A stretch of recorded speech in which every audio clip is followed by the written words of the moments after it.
Hello guys, in this video will talk about ECG. आपने कभी ना कभी जब भी आप हॉस्पिटल में गए हों या फिर किसी मूवी वगैरह में आपने ये मशीन ज़रूर देखी होगी। और ये मशीन जो है वो पेशेंट के साथ कनेक्ट की जाती है। उसके बाद में इसमें कुछ वेव फॉर्म ऐसे चल रही होती है। और किसी मूवी वगैरह में आपने सीन देखा होगा कि अगर ये लाइन ऐसे फ्लैट हो जाती है तो उसे पेशेंट को हम डेड मान लेते हैं।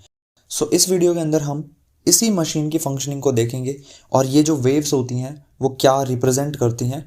ये जो है मेनली इस वीडियो के अंदर मेन पार्ट होगा, क्योंकि इसी से सबसे ज़्यादा सवाल पूछे जाते हैं कॉम्पिटिटिव एग्ज़ाम में। नीट जैसे एग्ज़ाम के लिए ये टॉपिक काफ़ी ज़्यादा इंपॉर्टेंट है।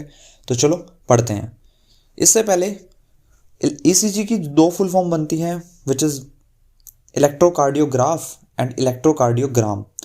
अब ये जो ग्राफ है, एक्चुअल में ये जो डिवाइस है इसको बोला जाता है इलेक्ट्रोकार्डियोग्राफ, और ये जो ट्रांसक्रिप्ट जो मशीन हमें निकाल के देती है पेपर के ऊपर, इसे बोला जाता है ग्राम। ध्यान से सुनना, मशीन यानी इस डिवाइस को इलेक्ट्रोकार्डियोग्राफ बोला जाता है, जबकि ये जो ग्राफिकल रिप्रेजेंटेशन है उसे ग्राम बोला जाता है, इलेक्ट्रोकार्डियोग्राम। इसके बाद में थोड़ी बहुत बेसिक बातें करते हैं, जैसे कि पेशेंट से अगर हमें ये मशीन अटैच करनी है तो हमें बेसिकली 3 लिड्स की ज़रूरत होती है। और ये जो लिड्स हैं ये पेशेंट के लेफ्ट राइट हैंड की इंडेक्स फिंगर के साथ में कनेक्ट किए जाते हैं, 2 लिड। और जो एक एक्स्ट्रा लिड है वो लेफ्ट लेग के टो के साथ में कनेक्ट किया जाता है। इसके कनेक्शन के बाद में जो ये मशीन है ये हार्ट की जो भी एक्टिविटी है उसको ग्राफिकल रिप्रेजेंटेशन शो करती है अपनी स्क्रीन के ऊपर। तो अगर मैं टिपिकली बात करूं तो इसमें एक वेव ऐसे होती है जिसे हम पी बोलते हैं, उसके बाद में ऐसे एक वेव आती है, और उसके बाद में फाइनली एक और ऐसे वेव आती है। इसको पूरे को माना जाता है एक complete cycle of heart beat.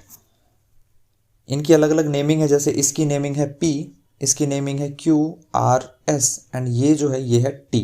ये जो ग्राफ है ये किस चीज़ को डिनोट कर रहा है, उससे पहले मैं चाहूँगा कि आपको थोड़ी सी हार्ट की जो बेसिक फंक्शनिंग है वो समझ में आए। आपको पता होगा कि एट्रिया जो होते हैं वो कॉन्ट्रैक्ट करते हैं, और जब ये कॉन्ट्रैक्ट करते हैं तो इसके से जो आने वाला ब्लड है, इससे आने वाला जो ब्लड है वो जाता है वेंट्रिकल्स में,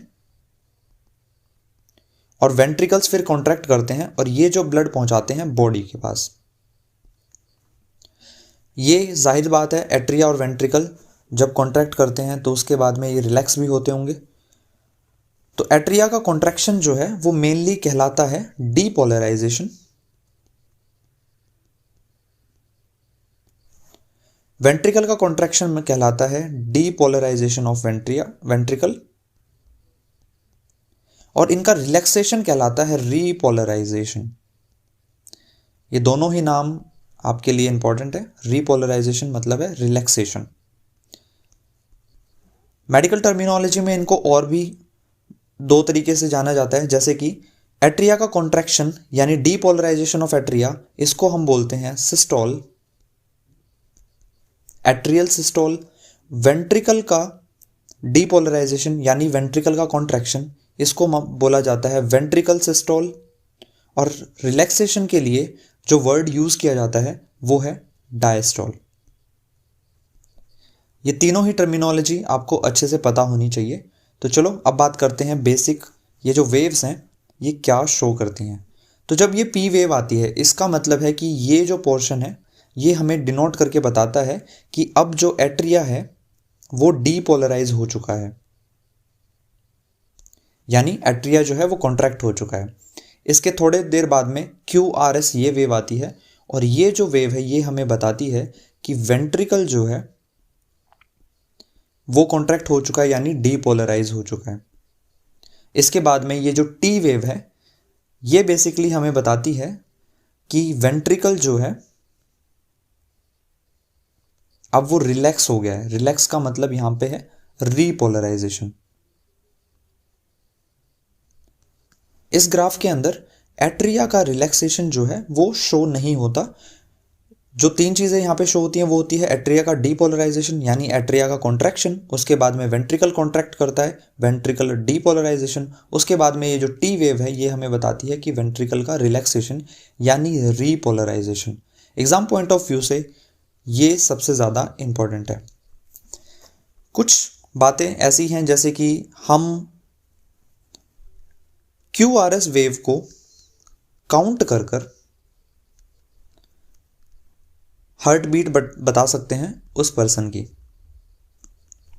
दूसरी चीज़, जब भी हार्ट के अंदर कोई समस्या आती है जैसे कि कॉन्ट्रैक्शन अच्छे से नहीं हो रहा, तो इन जो ये वेव्स हैं, ये जो वेव्स हैं, इनके शेप में और साइज में चेंज आता है।